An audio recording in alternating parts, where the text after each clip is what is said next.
Paz do Senhor Jesus Cristo a todos vocês que estão chegando aqui no canal, que você possa receber a paz do Senhor Jesus na sua vida. Essa paz que excede todo entendimento, seja você de qualquer religião, estou aqui para desejar que a paz do Senhor Jesus esteja na sua vida.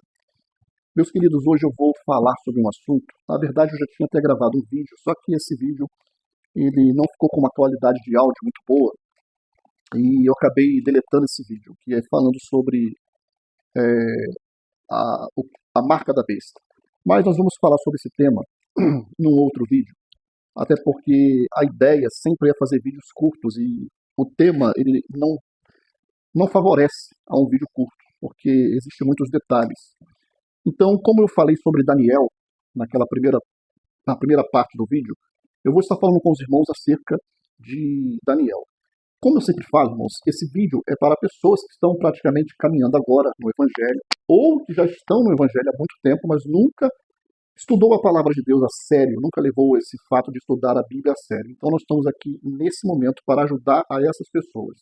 É um assunto que talvez para você saberia até explicar melhor do que eu, mas estou aqui para pessoas que realmente nunca tiveram um estudo sobre esse tema, então terá hoje um pano de fundo pelo menos. Irmãos, existe uma profecia muito precisa na palavra de Deus sobre os finais dos tempos, né? E muitos focam lá no Apocalipse. Só que existem passagens escatológicas também no livro de Daniel.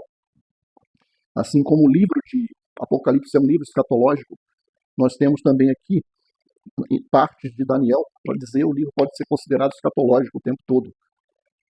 Em que circunstâncias que Daniel estava vivenciando, ou que a Bíblia fala sobre esse servo de Deus tão marcante na história da Bíblia? Era a situação que eles viviam, havia sido Israel dividido em dois reinos, né? Havia dois reinos, 10 tribos, que seria a capital de Samaria, que seria Israel, que ficaram com as 10 tribos, e Judá, com 2 tribos, sendo a capital Jerusalém. Depois disso, essas tribos foram presas, foram invadidas e foram levadas cativos. O Israel para o cativeiro assírico e Judá, onde tem a história de Daniel, para o cativeiro babilônico. E nesse momento em que Daniel, provavelmente entre seus 14 e 17 anos, por volta de 605 anos antes de Cristo, ele é selecionado para entrar num reino de Nabucodonosor, que era um império único naquela ocasião. Babilônia conquistou o mundo daquela época. E o que nós vemos ali, a característica de um sistema único de governo, que estamos na iminência que isso aconteça. Pelo menos nos dias de hoje, o palco está armado para que entre em cena um governo único mundial. E naquela ocasião, como é da característica desses reinos que tipificam o anticristo, nos dão dica de como é o modo operante desses governos, né? Nós percebemos que Daniel, mais Sadraque, Mesaque e Abednego, no caso ali, o nome deles já modificado, Misael, eu não vou saber o nome deles no original, né, porque é mais falado Sadraque, Mesaque e Abednego, só que esses nomes não são os nomes originais dele. Daniel foi mudado esse nome para Belsazar.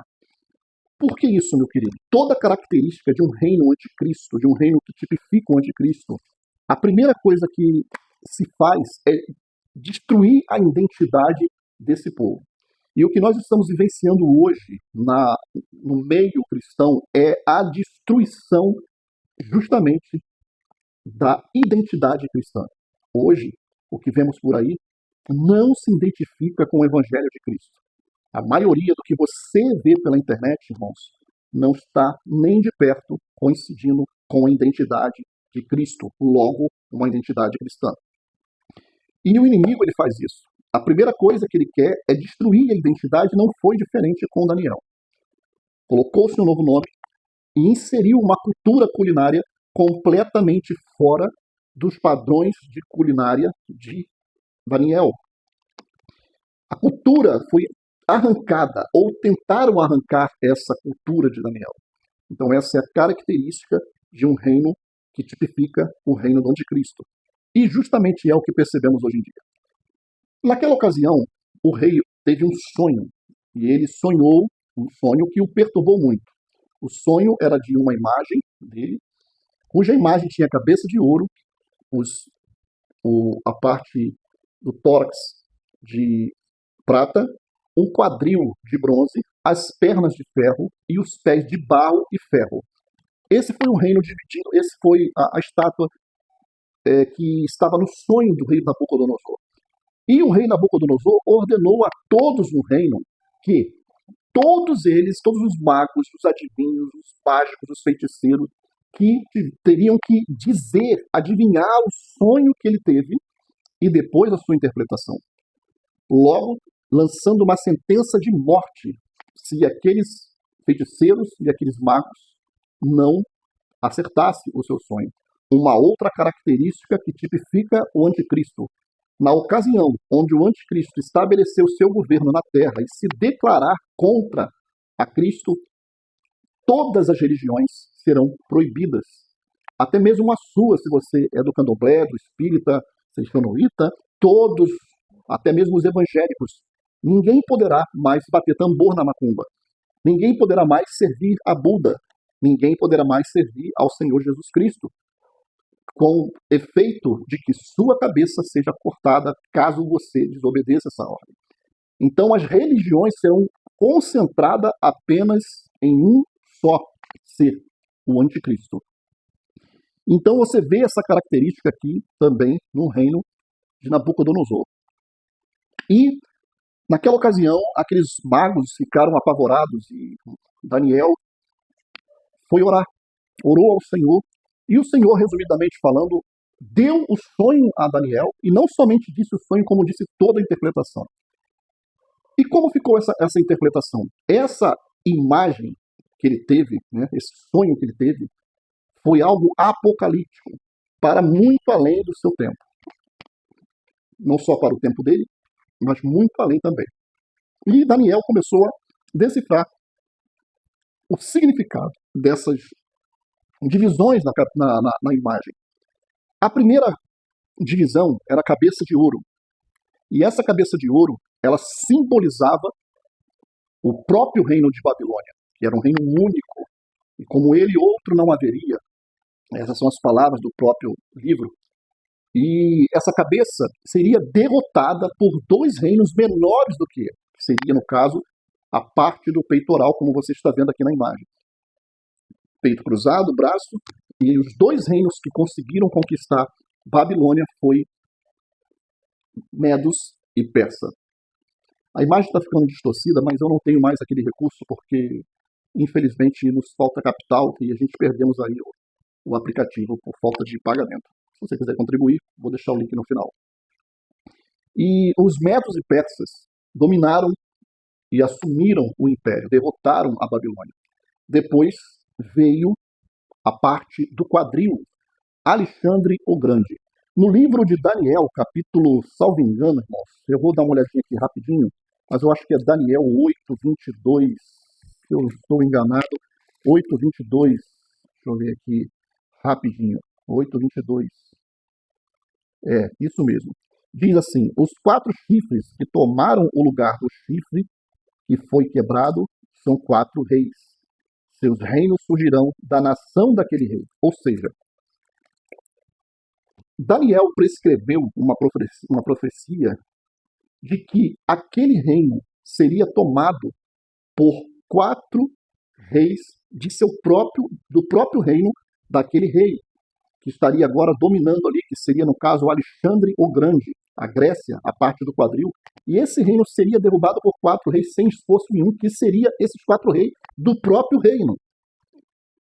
E o que a história nos fala? A história vai nos dizer que Ptolomeu, Seleuco, Cassandro, Lisímaco foram os 4 generais de Alexandre o Grande que tomaram o reino, que assumiram o reino, pois Alexandre o Grande, segundo a história tradicional, nos conta que foi envenenado tomando um vinho, morreu, e os 4 generais assumiu.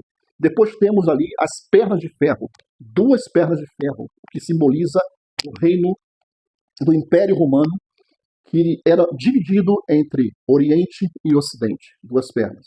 E hoje nós estamos vivendo, a nossa época, isso se deu, as datas se deu no caso último, essa profecia foi dada 323 a.C.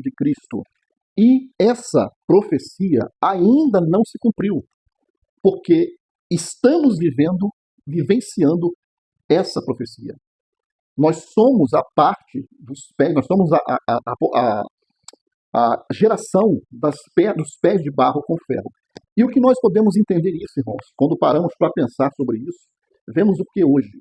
Tudo que você pode imaginar está aqui, diante dos meus olhos, diante dos seus olhos, essa tela.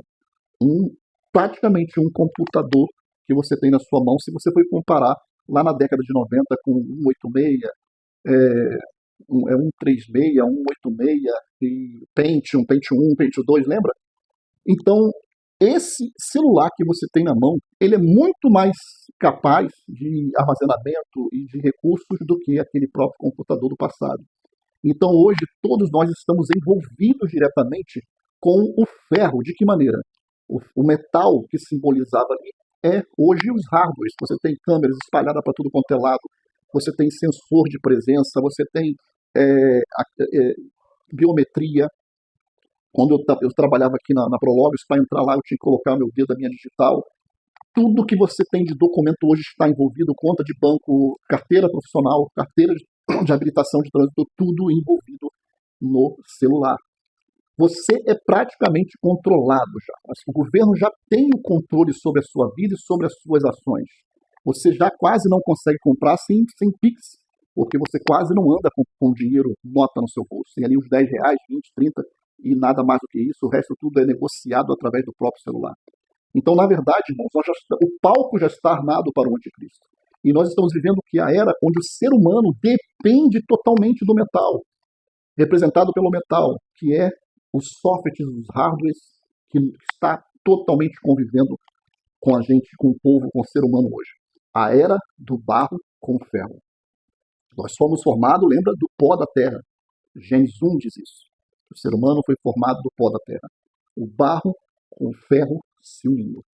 Então nós estamos na eminência de um governo que vai chegar e somente assumir, pois todo mundo já estará preparado, o palco está armado para que o show comece, o show maligno do anticristo.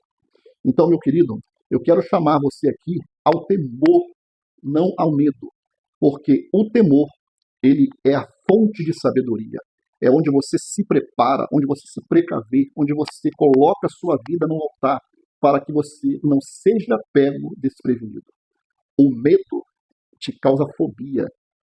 E aquela fobia cujas igrejas legalistas doutrinam o seu povo, e muitos daquele povo que estão ali não querem nem ler e nem falar sobre Apocalipse.